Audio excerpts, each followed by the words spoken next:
بسم اللہ الرحمن الرحیم۔ سورہ فاتحہ میں ہر مرض کی شفا ہے۔ سورہ فاتحہ کے بارے میں حضرت علی کرم اللہ وجہ الکریم نے جو مقدس ارشادات فرمائے ہیں وہ 200 سے زائد صفحات پر مبنی ہیں۔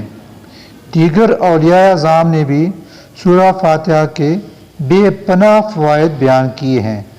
سورہ فاتحہ سے قرآن مجید کا آغاز ہوتا ہے، حالانکہ یہ سورہ ابتدا میں نازل نہ ہوئی۔ سورہ فاتحہ کو آیات شفا بھی کہا جاتا ہے۔ یہ بنیادی طور پر دعائیہ کلمات پر مشتمل ہے۔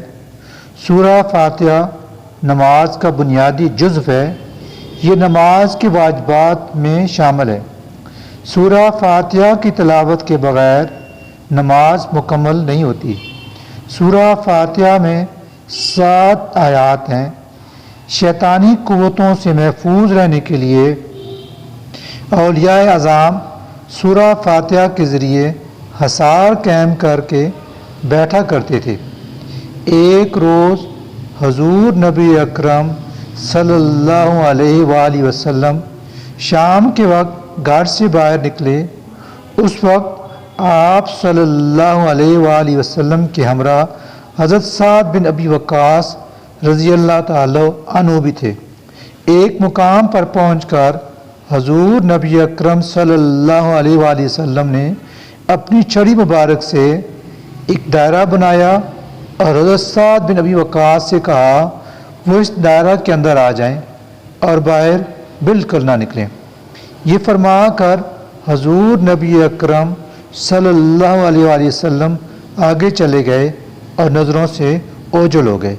جس وقت حضور نبی اکرم صلی اللہ علیہ وآلہ وسلم نے حضرت سعد بن ابی وقاص رضی اللہ تعالی عنہ کو دائرہ کے اندر بیٹھنے کو کہا، اس وقت دور سے چیلوں کا ایک کول نیچے کی طرف آ رہا تھا۔ کافی دیر بعد حضور نبی اکرم صلی اللہ علیہ وآلہ وسلم لوٹ کر آئے۔ حضرت سعد بن وقاص کو دائرے سے نکالا۔ آپ صلی اللہ علیہ وآلہ وسلم نے فرمایا، یہ جمنات کی ایک جماعت تھی جو دین سیکھنے کے لیے آئی تھی۔ مجھے ڈر تھا کہ کوئی شرارتی جن تمہیں نقصان نہ پہنچا دے، اس لیے میں نے تمہارے گرد حفاظت کا حصار باندھ دیا تھا۔ حضور علیہ الصلاۃ والسلام نے حصار حضرت سعد بن ابی وقاص رضی اللہ تعالی عنہ کے گرد سورہ فاتحہ سے باندھا تھا۔ آج بھی شیطانی قوتوں سے محفوظ رہنے کے لیے سورہ فاتحہ کے ذریعے حصار قائم کیا جاتا ہے۔